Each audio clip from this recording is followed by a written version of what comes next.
du Super Gala organisé le mois dernier, c'est-à-dire en assisté à la rencontre entre Ricky Martel et Sailor White. C'est un match qui promet. Ricky Martel, le prétendant numéro 1 à la ceinture mondiale.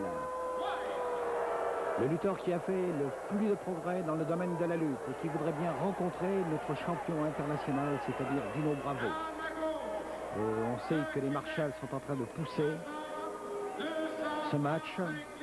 Les Marshalls voudraient bien que notre enfant chéri du Québec, c'est-à-dire Martel, qu'on voit en ce moment dans le ring, en train de se déshabiller, rencontre Dino Bravo. Alors c'est un match qui va certainement être signé très prochainement. On connaît l'amitié qui existe entre ces deux lutteurs, puisque c'est Dino Bravo qui a tout fait pour que Ricky Martel aille aux États-Unis, qui l'a encouragé, qui l'a fait venir, qui lui a donné des conseils.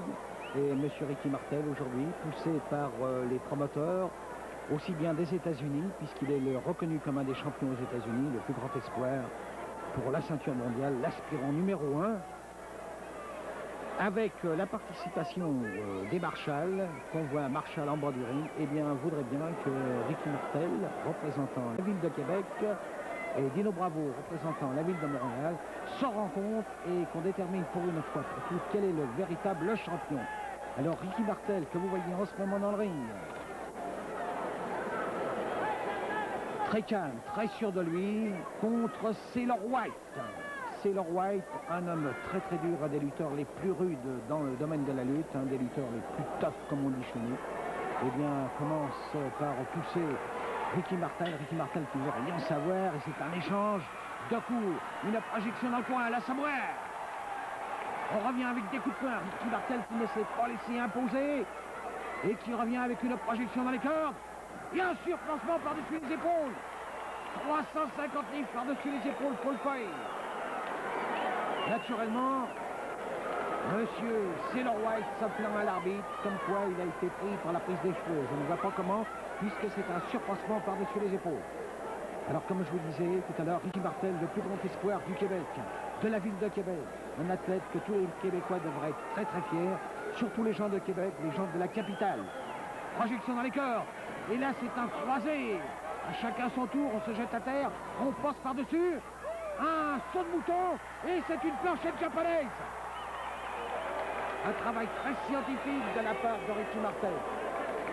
Et c'est pour ça que Ricky Martel est le prétendant numéro 1 pour la ceinture mondiale. Ricky Martel, qui progresse de semaine en semaine, de combat en combat. Le plus grand espoir que la ville de Québec peut avoir. On a connu naturellement, comme Québécois, on a connu Yvon Robert. Et le voilà, celui qui va prendre la place d'Yvon Robert, Ricky Martel. Il est déjà dans tous les corps des Québécois de la ville de Québec. Et je comprends très bien Marshall, je comprends très bien Verne Gagné, qui veut protéger Ricky Martel. Ce combat qu'on va essayer de mettre sur pied entre Ricky Martel et Dino Bravo. Et pour le moment, eh bien c'est un écrasement, et là on vient mordre. On vient mordre Ricky Martel. C'est le White qui ne veut rien savoir, ni du promoteur. Marshall, qui tout à l'heure lui a parlé, car il ne voulait pas lutter, ni de monsieur l'arbitre. Monsieur Sailor White en profite pour maltraiter avec des coups de poing. Projection dans le coin, qui ébranle la colonne vertébrale de Ricky Martel. Coup de poing. Coup de poing, on voit nettement que Sailor White prend son temps, et là il vient de se faire contrer. Revient à la charge avec des coups d'avant-bras qui font très très mal. Le lutteur le plus vicieux qui existe dans le ring, Sailor White, qui donne une leçon de rudesse en ce moment à Ricky Martel. Ricky Martel qui revient avec un retournement, des coups d'avant-bras portés avec force. Projection dans les cordes, qui mine un ciseau à la volée et qui projette au sol 255 livres, 355 livres, pardon. J'en bafouille tellement que je suis excité quand je vois Ricky Martel dans le ring. Il me donne le feeling, c'est-à-dire quand il arrive dans le ring, il est tout excité, il veut se battre à tout prix. C'est un gagnant, ce n'est pas un perdant. Et je cite toujours Ricky Martel en exemple devant mes élèves. Ricky, quand il monte dans le ring, il monte avec un cœur de battant. C'est un pur Québécois. Ricky Martel. en très très grande condition physique. Et le prétendant numéro 1 pour la ceinture mondiale. Un dégagement. Vous avez vu de quelle manière il s'est dégagé avec une roulade avant. À la surprise de Sailor White. Le contact vient de se faire très rude et on revient avec une ceinture avant. La prise de l'ours. On sait que Sailor White excelle dans cette prise. Il va essayer de fatiguer la colonne vertébrale de Ricky Martel. Ricky Martel qui essaye de se dégager.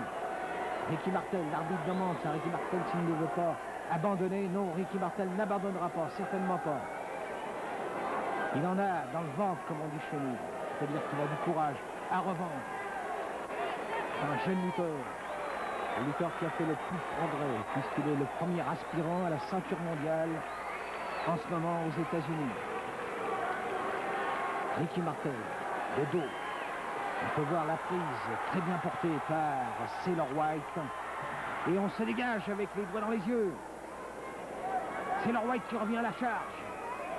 Prise de bras, projection dans les corps. Et c'est la prise de l'ours portée à la volée. Prise de l'ours. Et on peut voir les contorsions de Ricky Martel. Excellent travail de l'arbitre. Qui est partout. Qui surveille toutes les mauvaises tactiques.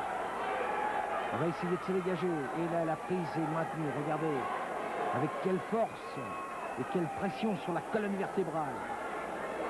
Exercé sur le dos de Ricky Martel. Le bas du dos. Ça fait très très mal. Croyez-moi, je suis passé par là. On essaye de se dégager. On essaye de prendre sa respiration. On revient au sol.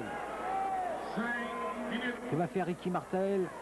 Ricky Martel essaye de projeter la tête en arrière. Et Sailor White qui revient avec un enfourchement, lâche la prise. Il a vu le danger. Et revient avec un coup de pied. On redresse. Ricky Martel, et là c'est le petit paquet. C'est un tombé. 1, 2, un dégagement. Un dégagement. De la part de Sailor White, qui revient à la charge, avec des coups d'avant-bras sur la colonne vertébrale. Et il revient encore une fois avec ce collier avant, c'est-à-dire la prise de l'ours. L'arbitre demande à Martel s'il veut abandonner. Non, Martel n'abandonnera pas. Il a du courage, il en a dans le ventre, comme on dit. Je me répète, mais je suis en admiration de voir Ricky Martel. Un très très grand lutteur. Il est prétendant numéro 1, reconnu partout dans le monde entier pour la ceinture mondiale. Et c'est pour ça que M. Marshall, père et fils, vont mettre sur pied cette rencontre entre Ricky Martel et Dino Bravo. Et ce sera peut-être une très bonne chose pour la ville de Québec qui se cherche un champion. Et le champion, vous l'avez devant vous en ce moment. Même si le match ne se fait pas entre Dino Bravo, eh bien Ricky Martel est un grand champion. Il prend la succession de tous les champions que vous avez eus à Québec. Il suit les traces de tous ces championnats. Ricky Martel à l'œuvre. Se maintient le dos. Il a été malmené par cette brute. Et Sailor White. Sailor White. 250 livres. 350 livres. 350 livres. Je ne sais pas pourquoi je me maintiens à dire 250 livres quand c'est 350 livres. Et je suis tellement excité en regardant ce match que des fois j'en perds la parole. On revient avec des coups de pied, de la rudesse, de la part de Ricky Martel. Et là c'est l'écrasement du genou, porté à la volée sur le front de Sailor White. Écrasement du genou encore. On voit très bien le genou arriver sur le front. Sailor White qui ne bouge plus. Qui se redresse. Et l'endurance de la part de Sailor White. Ricky Martel, des coups de poing portés au front, à la volée. Encore des coups de poing. Sailor White qui se rapproche des corps. Et là, ça va être l'écrasement de la tête dans le coin des cordes. Écrasement. Écrasement. On revient à la charge. Ricky Martel à l'eau. Eh bien, croyez-moi, si jamais ce match se fait entre Montréal et Québec, et là, c'est un plongé, une esquive de la part de Sailor White. Et naturellement, Martel s'est sonné, et c'est au tour de Martel de s'esquiver, heureusement, quand c'était 350 livres qui arrivaient. Et là, c'est un plongé de la deuxième corde. Et c'est la victoire de Ricky Martel sur Sailor White. La victoire du prétendant au championnat du monde, Ricky Martel. Ricky Martel, ce jeune Québécois, et le Québec peut être fier de son champion, Ricky Martel, qui vient de remporter une victoire éclatante sur Sailor White. Ricky Martel, notre champion. La fierté des Québécois. Et pendant que Ricky Martel était sur le ring, eh bien, naturellement, Sailor White en a profité pour malmener Ricky Martel, le mort, et le match continue, mais c'est quand même la victoire. Et là, naturellement, Ricky Martel en profite pour malmener le front saignant de Sailor White. Et c'est un dégagement. C'est une bataille de rue qui se fait en ce moment entre les deux gladiateurs. On revient avec des coups d'avant-bras, des coups de poing. Le match continue. Est-ce qu'il y a eu une fin dans ce match? Et oui, puisque c'était la victoire du prétendant numéro 1 au titre mondial, Ricky Martel. Et c'est la victoire de Ricky Martel sur Sailor White. Félicitations à Ricky Martel.